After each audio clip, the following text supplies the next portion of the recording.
Hey everyone, 138 MMA here. Welcome to the channel. If it's Bellator 285 that brought you to this channel, well guess what? You're in luck because we're going to break down the whole card, bottom to top, give you the picks, give you the predictions, and we're going to give you a pretty detailed analysis of each fight. Now here's the thing. If you're new to this channel and you're just checking this out because you saw the Bellator 285 thumbnail here and you're thinking, you know what, Bellator, that's my thing. Well, great. Tell you what, consider subscribing. Stick around because on this channel, we break down the UFC cards every week that they have them, as well as Dana White's Contender Series. This is our first look at a Bellator card, and we're really excited about it here at 138 MMA. In fact, we'd be even more excited if you stuck around and checked out the UFC cards with us as well. If this video is a hit, we'll keep doing the Bellator cards. So, without any further ado, let's go ahead and get into the card, starting with the first fight of the night as it stands right now. Welcome to the card, Bellator 285. Kicking it off, we've got Karl Albrektsson and Karl Moore. Both guys coming in 4-1.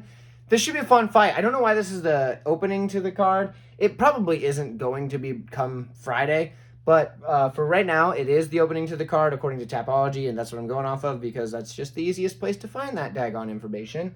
So yeah, Tapology is where I found it. So it says it's number 1 on the fight card. We've got an interesting matchup. Let me start with the first thing is the glaring issue that we have here is Karl Moore hasn't fought in 3 years, almost exactly. That's not good because he's going up against Karl Albrektsson, who, that guy's pretty darn good. Beat Vadim Nemkov clear back in 2016, and then just to keep the deal going on the family, he beat his brother Victor in 2021. So good wins there. Vadim more so than anything, a current champion in the light heavyweight division. So for me, a guy that has a victory over him back in 2016, albeit a split decision, is still a pretty good deal. He is a very heavy hitter, strong takedowns, and calculated ground and pound. The guy swings with power, but it's controlled, throws him straight down the pipe. If he loops a shot, it's intentional. It's not just winging things for the sake of winging things. Takedowns are good. He doesn't shoot lazy shots typically. Strong and calculated ground and pound. So when he has you on the ground, he's not just doing the reckless hammer fist, hoping the ref saves the day and gets him before he gets tired out. No. What he's doing is he's looking for his shot, landing his shot, and he can do that because he knows that he's safe in top position because he's not going to give up that position just because you're a little squirmy on the ground. So he's comfortable on the top, throws those calculated shots, lands those calculated shots, and can put you out with the ground and pound. And lastly, we have, well, you know what? Tell you what. Let's go over to Karl Moore real quick, and then we'll come back to that. So Moore, on the other hand, does have power in his hands. The problem is he drops said hands when he wants to throw said power. So if he's coming forward with that power, a lot of times he'll drop the hands, launch the power, and then bring them back up. But he drops them to throw, and that's a good time for him to get cracked by Albrektsson. Likely the incident that we get. Coming forward, throwing power, sees opening when he drops hands to throw that power I mentioned, gets hit, he's rattled, takes the takedown, ground and pound finish. Okay, maybe we don't get that, but that's the likely outcome for me. I do think Albrektsson's a pretty safe bet here. He's also comfortable in uncomfortable situations, and that is an important thing because why do I say that? You get him locked in a submission. You get him on the bottom, and you're ground and pounding the guy. He's backed up against the cage. He doesn't panic, and a lot of guys do. They start to panic. They start to freak out when they're not in their position, somewhere they're familiar with in a fight. Maybe he is familiar with being in those positions in training camp, and that's why he's able to do them in a fight so well. For me, I think that is a big X factor. He probably won't need that in this fight because he is probably the better fighter. Karl Moore is not bad. Don't get me wrong. But it sounds like they're just like Bellator wanted a fight for Albrektsson, and they said, "Hey, why don't you do this? We're over here in Ireland, and pretty sure you're from Ireland, so why don't you come do it? I know you haven't fought in a while. Here's some cash." And Moore said, "All right." That's what it looks like. I could be totally wrong. Maybe they've been gearing up for this for a while. Maybe it's been something else, but that's what it looks like from the outside looking in. And Albrektsson is not somebody you just take a fight with.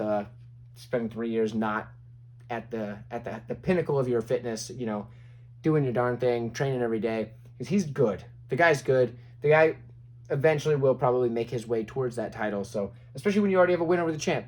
So for me, it's Albrektsson, but the only guarantee on this entire card, or as close to a guarantee as you can get, because there are things called draws and no contest. But the closest guarantee you can get is that Karl is going to win this fight. That was terrible.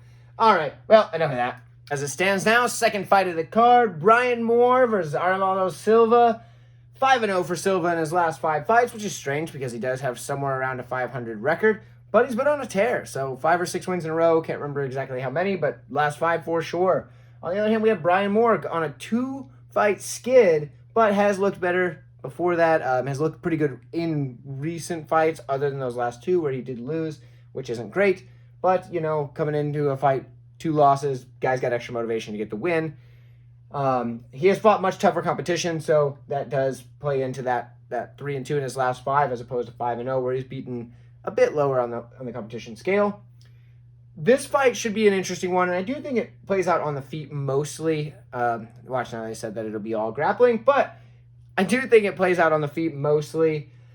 Here we have Silva. That he comes forward, kind of plods forward, throwing some good power shots, slinging them, kicks, big punches. But he does kind of just get that plodding forward, big steps, like 1, 2, 1, 2. Not a lot of dancing around, nothing too light on the toes. But it works well for him. And when he does use that to get you up against the cage, into that clinch there, he's able to work his shots there really well as well. The problem here, though, is he does have very simple footwork, which is a pro and a con, because typically that's a good thing to have simple footwork, because simple footwork is easier to master and you can get much better at it. However, he's going up against a guy who has really good hand speed, really good movement, and some decent pop on his shots. So this guy's boxing, Brian Moore, his boxing is pretty crisp, and you can see that in the AJ McKee fight, 2017 maybe, so it's been a while. Like, this is a long time ago. But AJ McKee's been a prospect for a long time, so for me, that's still impressive. He was able to land pretty clean shots on AJ McKee early in that fight. Obviously, McKee won the fight. Brian Moore didn't beat AJ McKee back in 2017, and we all just didn't remember. But no, he was able to land some good shots, though, and to me, even in a loss, you can show skills that you have that are impressive. And because you are gauging them up against someone who is such a high level, AJ McKee being that high level, the striking looks really good for Moore. And I do think it's going to be too much for Silva. His forward pressure is going to be great until it's not. When he's coming forward like that and Moore's catching him, catching with the 1-2, moving, slipping, dodging, gets him close to the cage to try and put him up in that clinch. Moore says, you know what? I'm going to circle off and hit you with a couple more. It's going to go on for a little bit that way, with Moore being able to outbox him. And I think he's going to win rounds that way. I do think this goes to decision. I do think Moore gets to win in decision, and I think it's going to be pretty clear. Silva's a tough guy. I don't think he puts him out real easy. So that's my pick. I could be wrong on the outcome as far as decision or whatever, but I do think Moore's a pretty good pick here. I wouldn't place money on it because he is coming off a 2-fight skid, and I don't know. You never know. When you got 2 back-to-back losses against all right competition, it's one of those things that you never really know what's going on in the career. So for me, Moore's the pick, but not the most confidence. So let me know what you think. We've got a whole slate of fights coming, so good ones, strange ones, but there's a couple of really good prospects on this card. Oh, and now that we're only a couple fights in, maybe toss me a like if you've liked this breakdown so far. And if you are enjoying this content and would like to see more of this in the future, go ahead and hit that subscribe button for me, would you? Stick around. The channel wants you here. We want to see you in the comments. I want to see you in the comments. I want to respond to you in the comments. So let me know what you think on this fight and all the fights following. I'm probably going to remind you of that because I do it too much, but see you in the next video. Either Tapology has the bout order confused or Brett Johns is way too low on the card. But here we go. We got a battle of two fighters at 3-2 in their last 5 fights. Jordan Winski taking on Brett Johns. I mean, what is Brett Johns doing down here? This guy's a high-level fighter. He easily could be on the main card. His recognizable name, fought in the UFC, fought some of the best competition. In fact, his only 3 losses in his career: Aljamain Sterling, Pedro Munoz, before he started the decline, and Danny Sabatello. So Sabatello's fighting for a title soon, I do believe. Sterling is the champion in the UFC, and Munoz at one point was a top-tier fighter. Had a rapid decline towards the end of his career there. I guess he's still technically in the UFC, isn't he? I don't know, but he hasn't done too good lately. When he fought Brett Johns, he was still a top-tier fighter. So to me, that makes me think this is a tune-up fight for Brett Johns. I'm going to give away the pick really early. It's going to be Brett Johns. He should win this fight. But I don't want to just throw shade at Winski here because he is a decent fighter. He does move forward, throws with some pressure, does throw a good 1-1-2, that double-up jab, dropping the cross behind it. He does have that good forward pressure that, I mean, it's not great. It's not next level. He's just he's a good all-around, middle-of-the-road fighter, okay? He's a tune-up fight for Brett Johns, though, and that's the problem here. He does get hit on the feet. His grappling's good. Not Aljamain Sterling level, which, I mean, okay, whatever. What do you expect? But Brett Johns should be able to take this fight in whatever way he wants, whether he wants to strike, take it to the ground, work the clinch. It should be all Brett Johns' fight. I don't see how he loses this short of anything catastrophic. Wow, that was hard to say. Catastrophic happening. So Brett Johns for the win here. If you've got Winski for some reason, let me know, but I don't think you do. Brett Johns is a more recognizable name, but also has fought much better level competition and has wins over better level competition. And his only losses are very competitive fights against competitive fighters. So that's my pick. Let me know what you think. Moving right along. Okay, it's not often I get this excited about a 1-0 prospect, but we've got Darragh Kelly taking on Keith Stevens. Okay, Stevens is a good prospect. I want to start off with that. I put decent prospect, but that's more to highlight the gap. He's a good prospect, has some nice striking. It's a bit raw, but it is nice. He does tend to start falling into the single shots as the fight goes on, but it's good. It doesn't look ugly like you see a lot of earlier in their career fighters doing, and he has good MMA grappling. But here's the problem for Stevens. Stevens is taking a fight against Darragh Kelly, who is a star prospect. This dude is... His grappling, high-level grappling, doesn't really do it justice. It's really, really solid for a guy at 1-0. Now, do I think he's competing with the Charles Oliveira's of the world at this point as far as grappling skill? No, he's not there yet. But at 1-0, this dude is a good grappler, and he has some nasty leg kicks. And those two things combined is about all he really has needed so far in his 1-0 career. But the dude is a hot prospect. The dude's a star. He's probably going to get the win here fairly easily. And that's going to be rough because Stevens is a good prospect. I could see a world where this matchup doesn't get made. Stevens gets paired up with somebody else on the card and ends up getting a win, move it on to get 2, 3, 4 wins in a row. I think he's a decent prospect. Don't get me wrong. I'm not saying fade him much after this, but Darragh Kelly is probably going to win this fight. Yeah, I mean, it's pretty close to a lock. I'm picking Darragh Kelly. Last I saw, he was minus 400.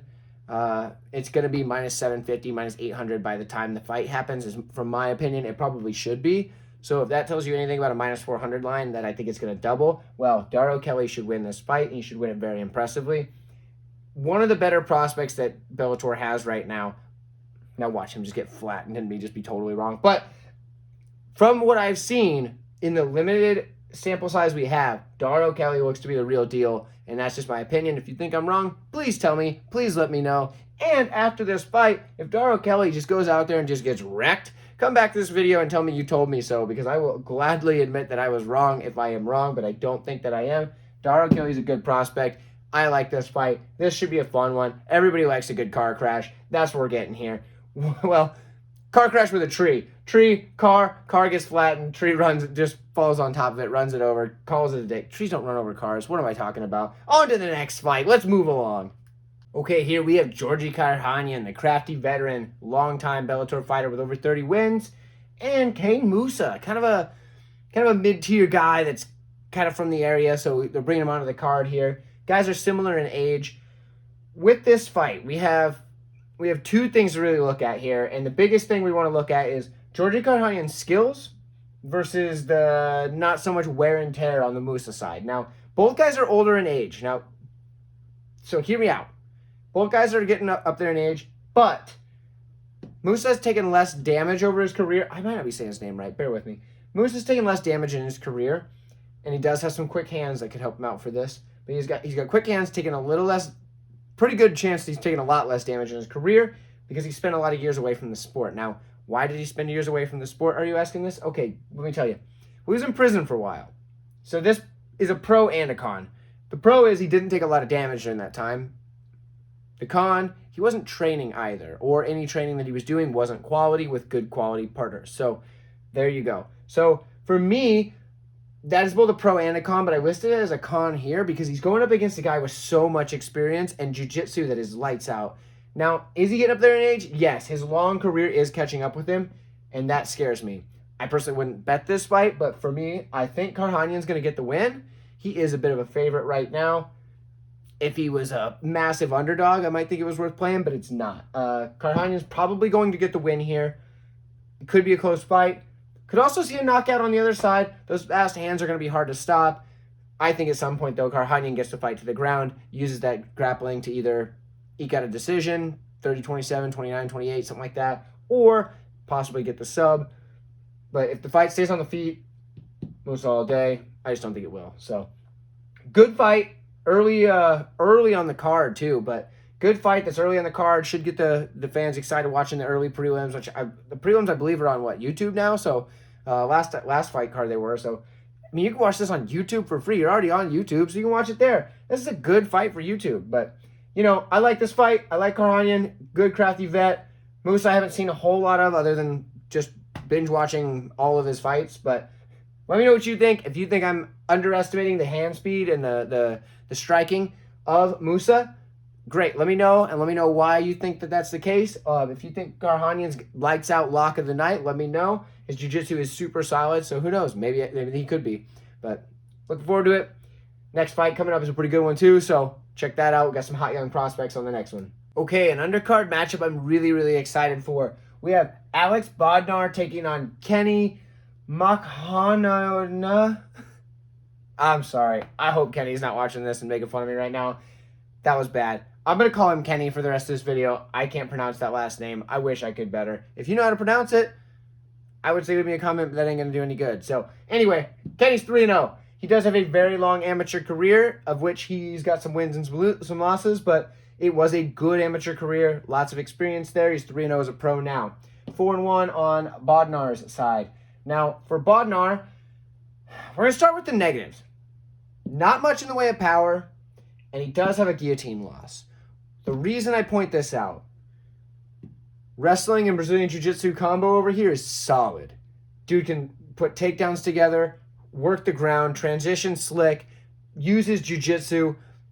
It's impressive, really. So for a prospect of his age, with the amateur background he's had, the amateur experience, to come in 3-0 with that level of wrestling and Brazilian Jiu-Jitsu put together, it's really impressive. However, on the feet, we've got a fast starter in Bodnar and crafty striking. The guy's got the better striking of the two by far. Big exaggerated movements over here for Kenny. So he's bringing his guard up here and way back down. He's throwing these big punches that look like he's a dang robot at times. Sometimes he just looks like he's swinging for the fences, but they're big exaggerated movements. You can see the hip wind up when he's getting ready to throw a kick. You should be able to see it from a mile away. Bodnar's going to be the better striker. However, grapplers tend to beat strikers. I know all the strikers in the comments down there are like, yeah, whatever. Look at Israel Adesanya. There are exceptions to every rule. Kenny should be able to use that wrestling and jiu-jitsu to get the win here. But if you are looking for an underdog on the card that has a pretty darn good shot, look no further than Bodnar. I am not opposed to throwing something down on him because, let me tell you, his striking is pretty good. And I do think that he's got potential to get a pretty good upset here. He's a decent-sized underdog. Last I saw it was like plus 240. That's not a bad shot there with a guy that's got the better striking. He does typically have good choke defense. That guillotine loss, it was a rough one. I believe he defended the choke, 2, 3, 4 times before that in the fight with success. Was able to fight through some grappling exchanges, but it's clear that the wrestling and jiu-jitsu advantage is going to go to Kenny here because in his fights, on the other hand, he's been able to ragdoll people with that. However, on the feet, he does not look as impressive. So, for me, probably going to win. Good dog opportunity here. So, let me know what you think in the comments if you're familiar with either of these two guys. If not, hey, hope this helped you out. If you want to go back and watch some of their footage online as well and tell me what you thought, I'd love to hear from you. But for me, safer bet, I wouldn't place any money on it. Not a bad deal if you're looking to throw $10 on something and win yourself some lunch. So that's my thought. Anyway, moving on to the next fight. This should be a fun one. I'll see you in the next one. Okay, Asael Adjoudj versus Jordan Barton. This fight has me perplexed because Barton, good mid-tier regional talent, 3-2 in his last 5, got some decent experience, win some, lose some. Kind of an all-arounder style of guy. Nothing special stands out really. Not bad by any means. Pretty good. Adjoudj here, 3-1. That's his whole record. Here's the thing. The one loss is to a guy that has only fought him, beat him that one time and never fought again. So we have no idea how good that guy is. The only sample size we have is where he beat Adjoudj. Now we can't go off of his record because he's beaten nothing but tomato cans. His combined opponent record of people he's beaten, so the 3 wins, is 2-6. So what does that tell me? That tells me we're picking this fight entirely based on Barton's skills, and I don't trust that. I guess I'll pick Barton to win, I guess, but like I'm just giving you a pick because I know that's what I'm doing here on this channel. That's what it's for. But there's no way to put any reason or explanation behind this other than you could pick the guy that's 3-1 in his MMA career, beating absolute low-level tomato cans, or you could take a guy that's got some decent experience. Won a decent number of, I think he has like 7 wins total, maybe, give or take. I forget off the top of my head. But the guy's fought a few more guys, had some better ups and downs. I'll take the experience here, but like that's just for the sake of making a pick. Please do not bet on this fight. It's a tough one. Unless you know something I don't know. And if you do, please let me know. Maybe you think Adjoudj has like awesome talent and you've seen him train, or you personally train with him, something like that. Or maybe you think Barton's a bad dude and he's coming in here, he's going to flatten this guy. Let me know in the comments. But for me personally, I'll be honest, I don't know who's going to win this fight, and I don't have a guess other than side with the experience, I guess. He's not too old, kind of middle road guy. So there it is. See you in the next fight. We've got some way better ones coming up. It's just a Bellator card. You know how it is. Sometimes you get a couple of filler fights, and that's what we've got here on this one tonight. That's at least the way I see it. Close fight in this one, guys. Dante Schiro, Luca Poclit. 3-2 for Schiro, 5-0 for Poclit. This fight is closer than the 5 on end suggests. You see 5-0, you typically are going to say, well, this guy's doing better in his last 5. He's probably the way better fighter. Not so fast. This is a close fight. Now, 6'1", obviously the height advantage is going to be there over the 5'10". I wish I would have wrote those in different spots. Whatever, too late now. We're already in on it. With that 6'1" range or reach, height, he's going to have the reach advantage and use his range very well. He does do that. He throws a lot of straight punches, your 1s and 2s. Doesn't throw a lot of big looping shots, so that's really good. You want to see that out of a guy that's 6'1" over a guy that's 5'10". 5'10" is not really short by any means, but 6'1" is obviously taller, and that helps. So with that, he has some very vicious leg kicks as well.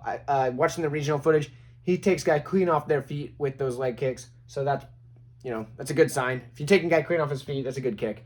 On the other hand, we have a solid grappler with good ground and pound and slick submissions. Uses the ground and pound to set up the submissions and vice versa. He can come in with those subs. When he's not getting them, transition right into the ground and pound. That's what makes me pick him. So I'm taking Poclit here. I don't think it's close, or I think it's a very close fight. I don't think it's a good betting standpoint on this one. I'd leave this one off the card. Won't be surprised at all if Schiro wins. It's really close fight. For me, this one's just watch it, see if you like it, whatever. This is a pass. Pass. Put your feet up on the coffee table, drink some root beers, all right? On to the next fight. We've got some other ones that are a little bit more wild. We're getting closer to the top of the card, so see you there. Hey, straight away here, we don't have a lot to go off in this fight, so I'm just going to be straightforward. We're going to cut to the chase, nothing crazy. Clarke versus Rafael Hudson, 5-0 versus 2-3 in the last 5. Only win over the single mid-tier opponent that he's beaten. It's not, it looks fine. Did fine. Hasn't beaten anybody with good level of competition, or beaten anybody that was good level of competition. Obviously, he's 2-3 in his last 5, so that doesn't look great against a 5-0 guy. 3 of his 5 wins are over guys that still have winning records. All 5 of them had winning records at the time. Bellator's pushing this guy. He's a stepping stone. It's clear. The pick is Clarke. It's too early in his career to know how good he's going to be, so I don't know. We could be surprised by Hudson here. But at the same time, this is one of those Bellator fights where sometimes you just get a layup, and here we go. Clarke's got a layup in this one. That's the pick. Let me know if you disagree. On to the next one.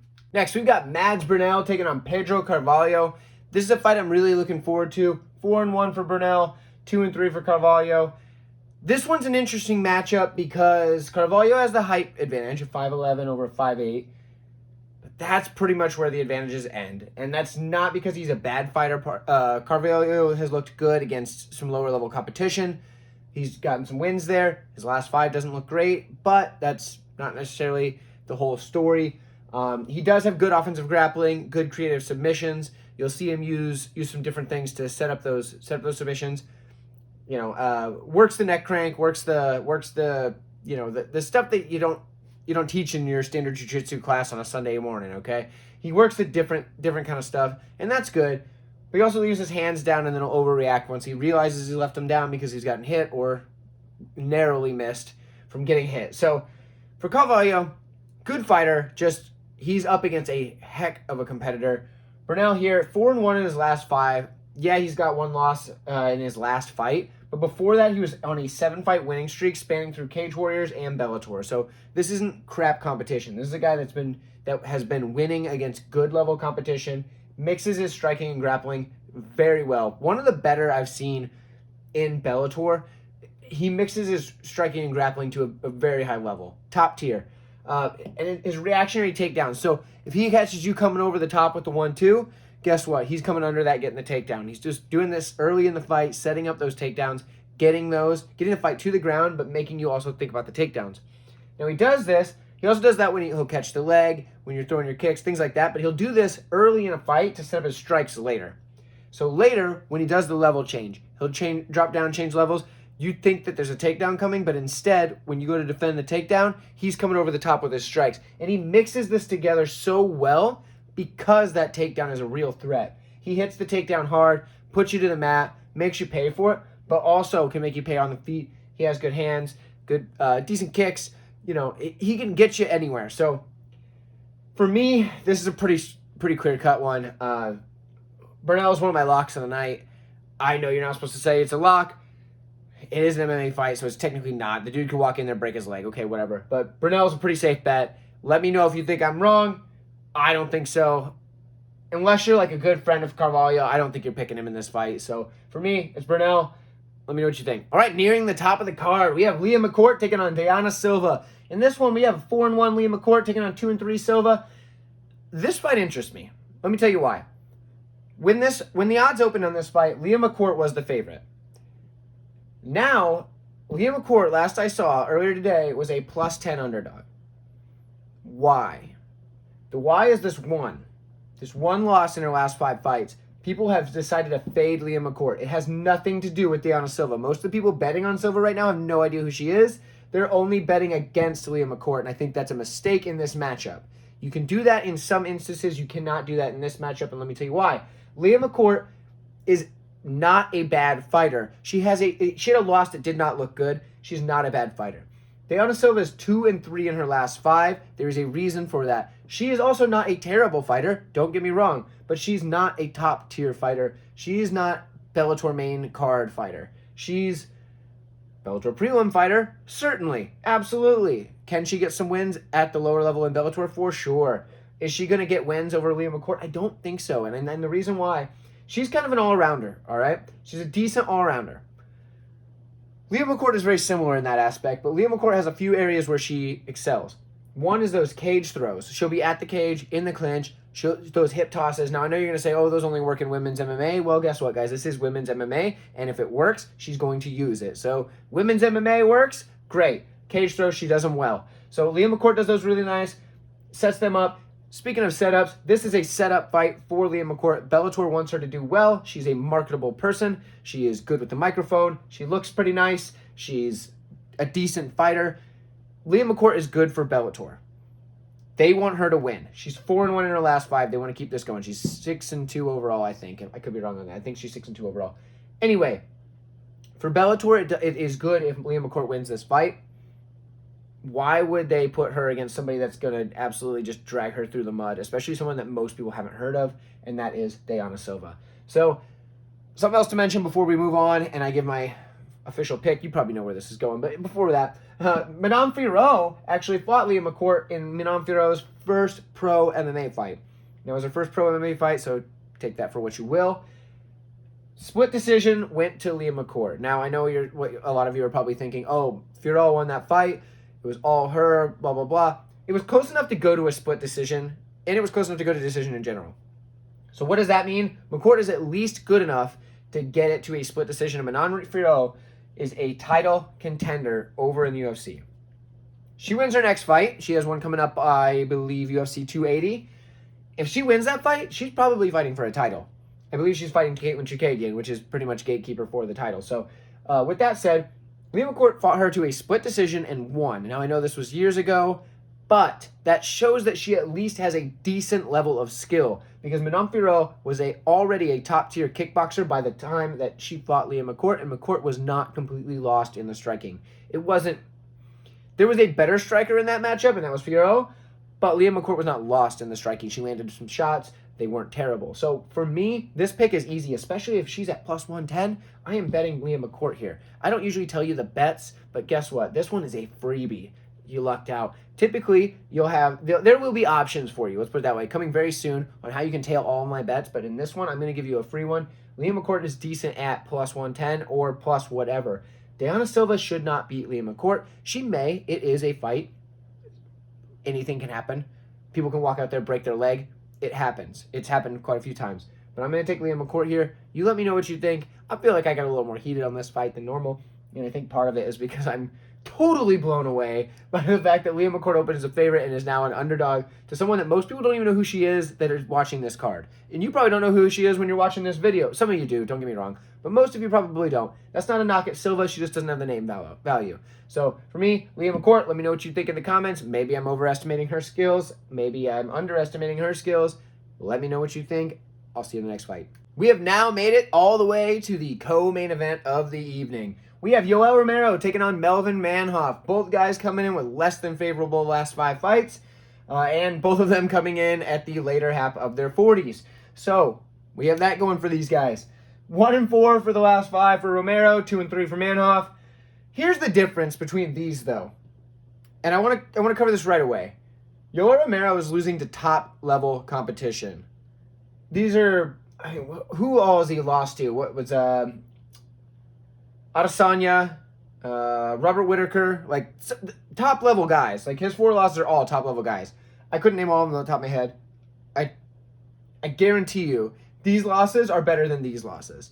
Melvin Manhoff is losing to better than average fighters. Let's put it that way. And I don't think Melvin Manhoff is terrible. I just don't think he's what he used to be. And I think Yoel Romero still has a lot more of what he used to be than Manhoff. I might be giving away my pick here a little bit early, but there's a reason that Yoel Romero is over a minus 700 favorite. Sure, he's 45 years old. Well, guess what? Manhoff's 46. 6 foot tall to 5'8". That's another thing. The size is going to be crazy. Yoel Romero is a genetic freak. Both guys have power. Yoel Romero has power that could punch through a concrete wall. Melvin Manhoff, yeah, he can stop you one shot. I mean, that's what happens when you're a big guy like this. So both guys have power. Yoel Romero just has power to the point that like it's not even necessary at that level, because you're knocking him out with this power. He's just got the deluxe model that he might be able to knock out a horse. So there you go. Fortunately for him, he hasn't had to fight a horse in the cage, but if he does, he can probably knock it out. With that also said, we got the wrestling. So wrestling of Yoel Romero is amazing. He doesn't use it always to the best level in the cage. Sometimes he will let his opponents win minutes by him just kind of suffering from inactivity, standing around looking at the opponent, waiting for an opportunity, instead of using that wrestling to control the fight from start to finish. Now, I understand that takes a lot of cardio. He's a big dude. Moving those big muscles like that is a hard thing to do.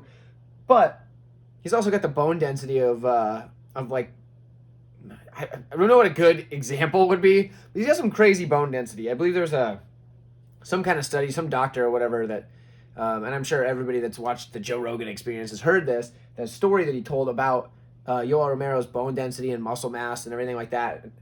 The dude's a genetic freak, like I said. So physically, you give the edge to Yoel Romero. Competition, you give the edge to Yoel Romero. Still having the skills, you give the edge to Yoel Romero. Manov has a chance with a knockout, but I'm not gonna bet on him because even if I throw $10 on the off chance that he gets it, well, I probably just lost $10. Yoel Romero should get this thing done unless he just totally goes out there and just craps the bed. Yoel Romero is an easy pick here. I don't have anything else to say about it, but let me know what you think. If you think I'm wrong, dude, I'd love to hear about it. So, Yoel Romero's a pick. I'll see you in the main event. Finally, we find ourselves at the main event of the evening. It's been a wild ride, hasn't it? If you've liked this video so far, make sure to actually click that like button. Helps me out, helps the channel out, helps me put out more videos like this. And if you've liked this, well, then that makes sense. You probably want more videos like this. In addition to that, go ahead and subscribe to this video if you haven't done so already, so we can see more of this content coming your way in the future. But anyway, back to the main event. So we've got Benson Henderson taking on Peter Queally. This fight here is an interesting main event for a couple of reasons, because to me, first off, both guys coming in with a less than stellar last 5 fights. 3-2 for Queally, 2-3 for Henderson. We run into the problem of Henderson being just a bit past his prime. He is 38 years old, as it says right there. He's a bit past his prime. He's clearly lost a step in his age, but he still has the more technical skills. He's basically on paper the better fighter skill for skill over Peter Queally in pretty much every area. However, Peter Queally obviously has more explosiveness, more power, but he's not top-tier fighter. He's not a top-tier fighter. He is outclassed by the guys at the top level. So I say that because the Patricky Pitbull fight, Peter Queally did not have an answer for anything. He was definitely beaten pretty much pillar to post. That might be an exaggeration, but he did not look good in that Patricky Pitbull fight. With that, there was that fight with Ryan Scope in which he was dropped, nearly knocked out with a head kick, seconds away from being finished, only to be able to hang on by the skin of his teeth, make it through, hold strong. Good for him, tough guy, but I don't think Benson Henderson's going to let him off the hook like that. Peter Queally did get the finish in that fight, but for me, I don't think Benson Henderson is the type of guy that's just going to let you off the hook. He's a savvy veteran. He's been there. He's done this before. If he lands a head kick, has you pretty much dead to rights, done for, over with, I think he gets the finish. So for me, this is a close fight. I wouldn't recommend betting anything on it, but if you're a degenerate and you just have to bet on the main event of this fight card, Benson Henderson is the play I like better. I do think Benson Henderson is a better fighter.